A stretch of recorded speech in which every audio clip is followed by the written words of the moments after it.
Good evening.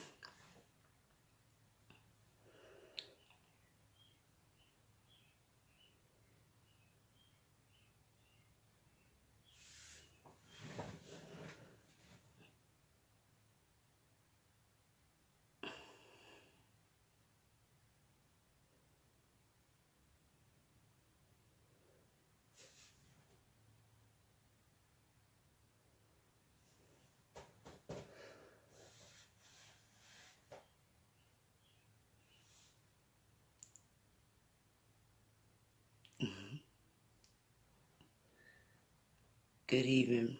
Good evening, brother. Assalamu alaikum.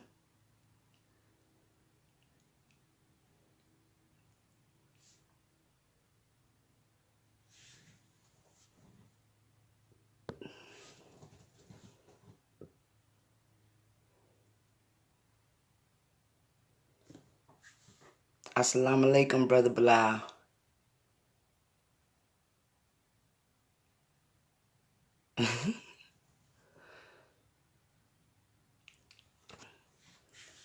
Assalamu alaikum. I'm gonna go ahead and get started. My subject is parenting your child in the public school system. Assalamu alaikum. So we're gonna get started doing an overview on what we talked about last Sunday, and basically sum up what we need to do to help our children if they have to go to the public school system. Assalamu alaikum. So the first thing would be parental participation. And that looks different to different people, because if you have a couple jobs and maybe a single parent and can't participate in a lot of the extracurricular activities, then you're doing the best you can. You have others that might be at the school more often or all the time. And those parents, what I ask of you is to visit the other children that may not have a parent that can come see them.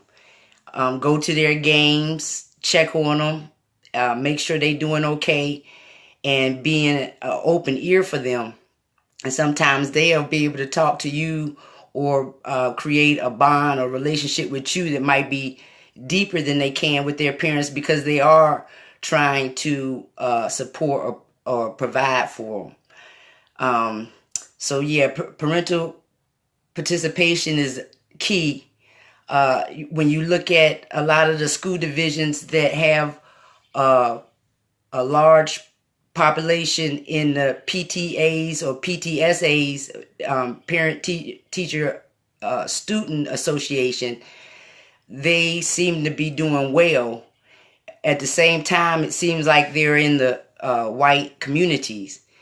So we as Black people need to try to find ways that we can get over our hurdles. Say, for instance, we can't participate so much with our child.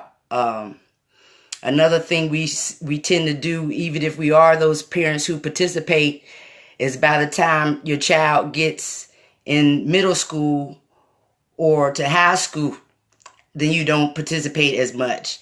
And I noticed in the football games, the school spirit is down. The parents are not participating as much.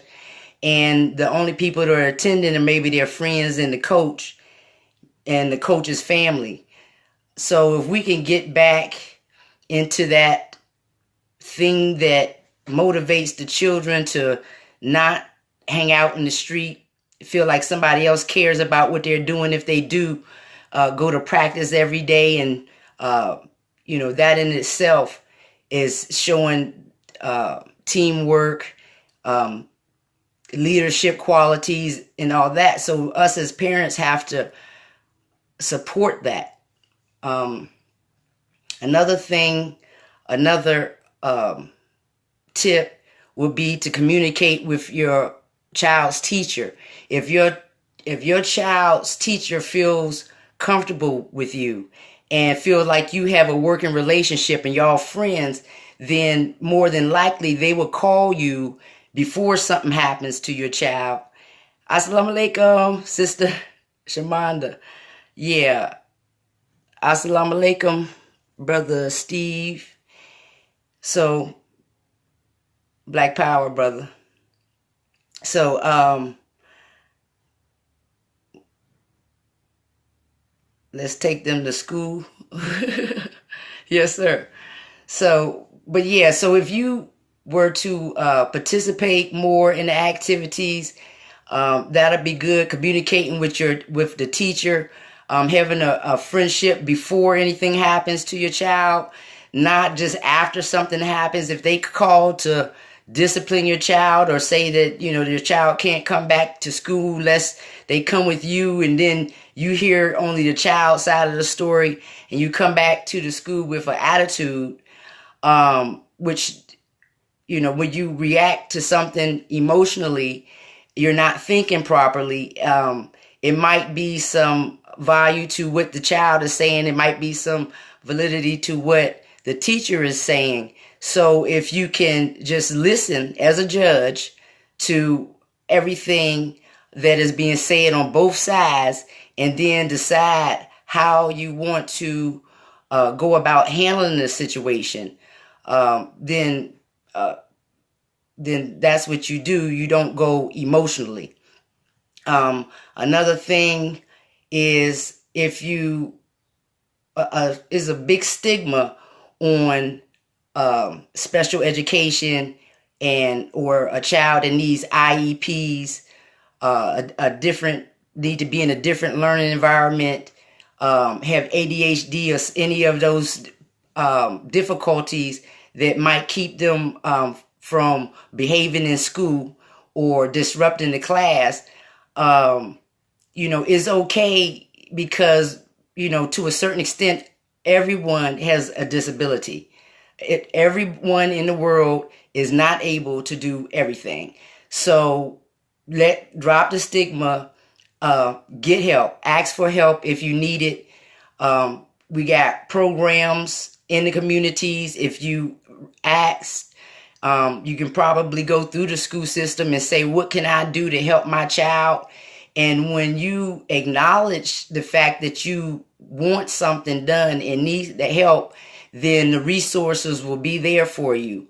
Another thing you got to realize is, you as a parent are the only one that can choose for your child. The teacher can't choose for the child, nor can the administrators tell the child what and where to go or what kind of help. But you as a parent can approve that. And if you do, then your child won't go through school, because the worst thing in the world is not really the disability, but a child that hasn't been diagnosed. So that child is not going to get the help they need or the resources that might be available. We say, regardless, we have failing schools. And, I wonder if we compare it to back in the days before we had these elaborate schools and campuses and sports teams and everything else.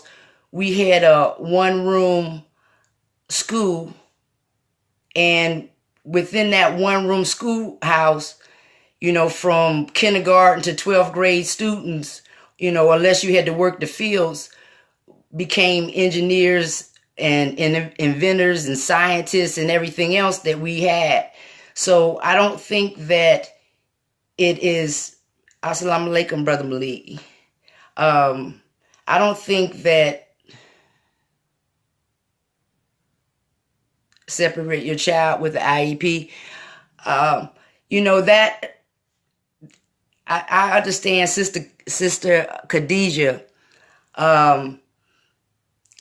In this current school system and these agencies that are out here, you got these agencies that know that they can get government money. You are exactly correct in a sense, because they have these so-called boarding houses where they'll send your child away. You think your child is bad. Then you send them to these boarding houses and they're being abused and neglected. And it's a numbers game for them. So they want as many students as they can get. And their discipline is torture to these children. Now, I don't know if a lot of us get to get into these facilities because I think it's circulating in the Caucasian arena. But, you know, I wouldn't want any of us to fall in that crack to go to one of those boarding schools. But the IEPs we have in this local area, chances are the child would just be taken out of the school system and taught with a homeschool, with a teacher, either at home or in the library. And now that we have the library we have now, most of the time that's where the children go. They go to a library, and the children like the environment better. They get one-on-one attention, and it's just nicer.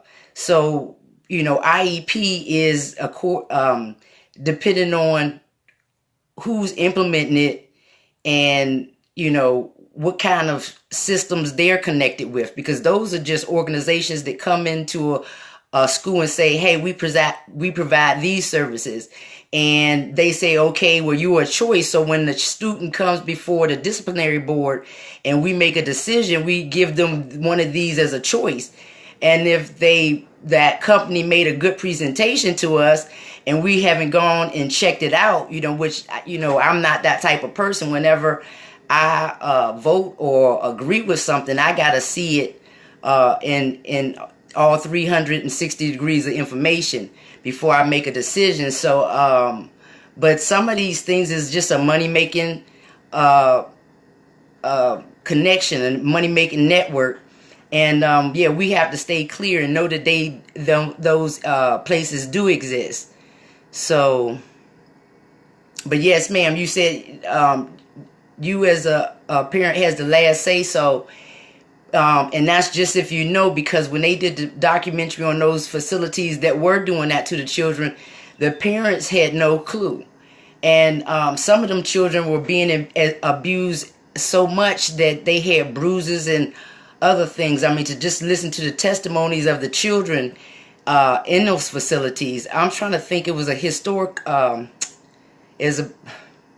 it'll come to me, or the next class I'll say her name.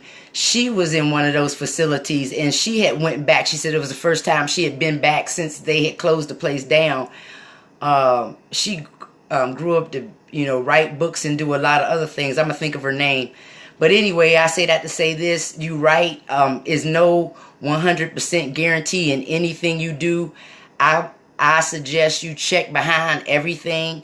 Go to facilities when one thing, you know, I homeschool my daughter, but when I realized a statement they made, you know, it's at some points that your children will be on lockdown. Like, say for instance, it's something going on in the neighborhood and they want to keep the children safe. At those points where your children will be on lockdown, no one can get in, not even me as a parent. Now, I understand that law. I agree with it because I'm thinking of the protection of the children. But at the same time, I myself don't want to ever be in a situation where I can't go see if somebody's keeping me from my child. And so, you know, that was a big issue. You know, that wasn't the only reason or the reason in general that I homeschool my daughter. But, you know, after hearing that, it's just like, you know, thank God I wouldn't ever want to be put in that situation where I can't go and put my eyes or my hands on my child. So, thank you, Brother Malik, for that information. Why is the Democratic Party forcing LBG urban parents and children? Okay. All right. Good question. Very good question. Do you feel the money should follow the child in school funding? Two separate questions. Do you feel that the money should follow the child in the school funding? You got to be more detailed on what you mean by funding. I'm gonna answer the first question. This is an issue that has been in the past 4 years. It was a situation with a child. This was in Virginia, Henrico, that was going through. I think they would be considered transgender, and they was going through the hormone therapy, so their body was changing, and it started getting all right. I think we had a glitch for a moment. Okay, so this was a personal issue, and I guess it would be considered a personal rights issue, and that went to the high courts, and we had to, every school system in this area had getting consultations by our lawyers of this law that they were fighting, but it was about awareness, because these children were being bullied, and suicide rate had risen so high, and come to find out these children was going through a lot, being uncomfortable in their own skin, and then at the same time not feeling a safe haven in the school system. So that to them was that win to be just a little bit more comfortable. And I'm not saying I'm for it, against it. I'm for the rights of all my babies, all the children in the school system. I don't care what they do at home or in their personal life or what's going on in their mind. I feel like with knowledge and understanding, your body heals itself. So I don't think that to push it on other people, or because they are being taught about it, is to turn them. You can't turn gay by reading about gay or seeing gay people or touching gay people. Is the whole, I guess, the fight or awareness was more so about being aware, so that of diversity, so you wouldn't bully each other. The bathroom situation, I don't know, that was a little bit confusing for me. If you feel like a boy, go in the boys' bathroom, but then you're not a boy, so you can't. If you feel like a girl, I don't know. I didn't really have an opinion on that. I just, whatever their fight was, whatever they wanted, I had their back, just as long as, it didn't violate their rights. As long as we're not violating anyone's rights, then to each his own. And that's how I felt about that. I'm trying to see, what was the second question? Did you, what kind of funding?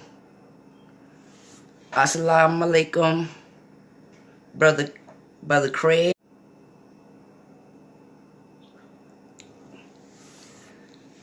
Assalamu alaikum, brother Frank.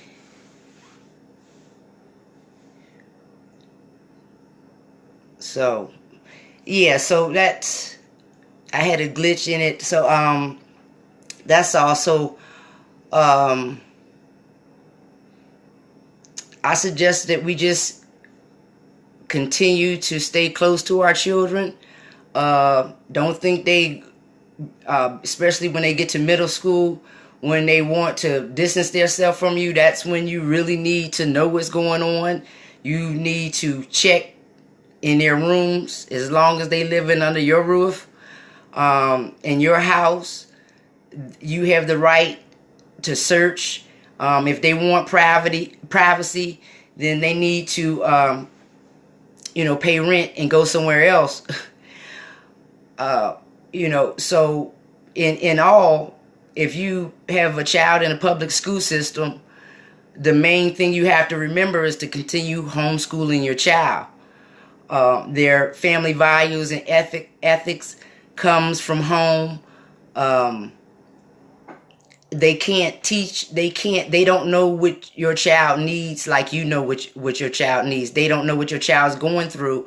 The only thing you can do, if you can't, is just get some assistance. And that's any organization that's collaborating with your school system. You can go to your teacher, the principal, and say you need or want help. If you, another thing, what we're going to do here with Shabazz University is we're going to be on the ground. Petersburg, Virginia is going to have a local chapter of Shabazz University. We're going to have areas called the Innovation Station where the children can understand and learn STEM. We'll be collaborating with other facilities that are in, yes, sir, bullying info. Can you post that for me? Oh, thank you. You did. Thank you.